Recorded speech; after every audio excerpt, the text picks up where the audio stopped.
Dans cette troisième et dernière vidéo du chapitre 2, biodiversité et fonctionnement des écosystèmes, nous allons traiter des services écosystémiques rendus. Donc, les services écosystémiques rendus vont l'être à partir et au travers de 4 catégories, à savoir support, mais également production, régulation et enfin tout ce qui est aspect culturel. Donc déjà le support.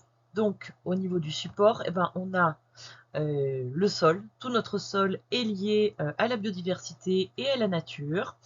À savoir que le terme de sol, qui désigne cette couche meuble que l'on peut cultiver, mais que l'on peut aussi creuser, eh bien, c'est dû aux êtres vivants qui ont dégradé les roches-mères, qui ont apporté de la matière organique. Mais vous avez également tous les cycles biogéochimiques de l'eau, de la matière, qui impliquent la biodiversité et qui ne pourraient pas se dérouler si elle n'existait pas. Vous avez également tout ce qui est production, à savoir donc toute notre alimentation est liée à la biodiversité, les animaux que l'on mange, mais également les cultures que l'on récupère, que l'on récolte et que l'on transforme en aliments. Votre pain est lié quelque part à la nature et à la biodiversité. Si le blé n'existait pas, vous ne l'auriez pas. Pareil pour notre eau, puisque le cycle de l'eau implique les êtres vivants, par l'évapotranspiration notamment. Et notre air, et je sous-entends par là notre dioxygène qui est lié à la photosynthèse. Également nos combustibles, puisque tous les combustibles fossiles viennent de végétaux qui ont été, je vous rappelle, transformés par des conditions de pression et de température. Donc forcément, l'essence de la voiture ou du car qui vous conduit vient des végétaux. Ensuite, on a la ressource génétique.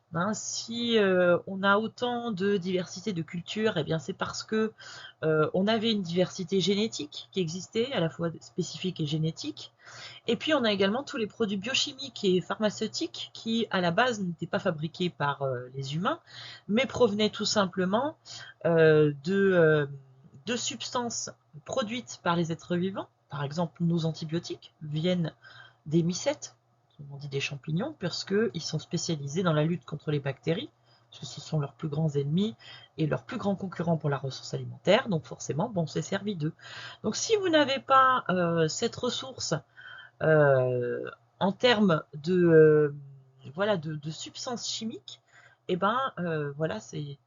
impossible de la produire si on n'a pas eu l'idée avant. Alors maintenant, tout n'est pas produit évidemment par les êtres vivants, mais une fois qu'on a récupéré la substance, qu'on l'a testée, qu'on voit son utilité, on est capable de la reproduire chimiquement, mais en tout cas à la base, ça vient quand même des êtres vivants et de la biodiversité. D'ailleurs aujourd'hui, c'est grâce aux recherches sur la biodiversité qu'on peut trouver de nouvelles molécules, il faut quand même le savoir. Ensuite, vous avez tout l'aspect régulation. Donc, au niveau du climat, je ne ferai pas le speech sur évidemment l'évapotranspiration et le cycle de l'eau, mais également l'érosion. Il faut savoir que les végétaux peuvent protéger par exemple, d'une érosion, notamment de tous nos sols, notamment l'érosion éolienne. On ne s'en rend pas compte, mais progressivement, notre sol peut s'éroder. Pour preuve, c'est qu'actuellement, en agriculture, il est interdit de laisser des sols nus et qu'on doit forcément avoir ce qu'on appelle des cultures intermédiaires qui vont protéger ce sol, justement. Vous avez également tout le parasitisme qui va permettre une certaine régulation. Parasitisme et prédation, bien sûr, je ne l'ai pas mis, mais ça va avec, qui va par exemple réguler tout ce qu'on peut considérer comme nuisible. Je vous donne un exemple, dont je ne vous ai pas parlé en cours, mais par exemple, on a des soucis de chenilles processionnaires actuellement. Parce que, évidemment, il fait moins froid, et donc de ce fait, la chenille processionnaire qui d'habitude meurt l'hiver, là, résiste bien, et en tout cas, se développe. Et c'est problématique pour les activités humaines, puisque les poils sont urticants.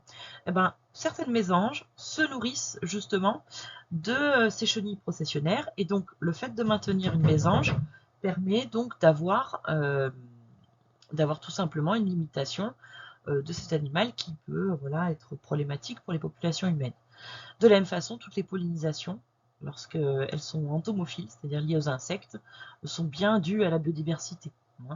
Et enfin, vous avez tous les risques naturels, alors liés souvent à d'autres éléments, par exemple lorsque l'érosion n'est pas maîtrisée parce qu'il n'y a plus la végétation, ben, on risque des glissements de terrain, des choses comme ça.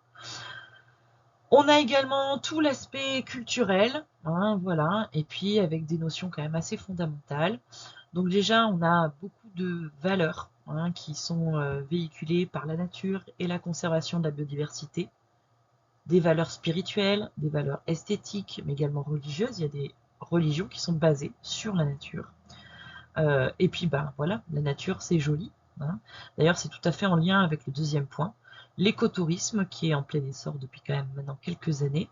Hein, il faut savoir que les randonnées pour aller voir les animaux de montagne, mais également pour aller voir les cétacés, les choses comme ça, avec parfois certains excès d'ailleurs. Hein.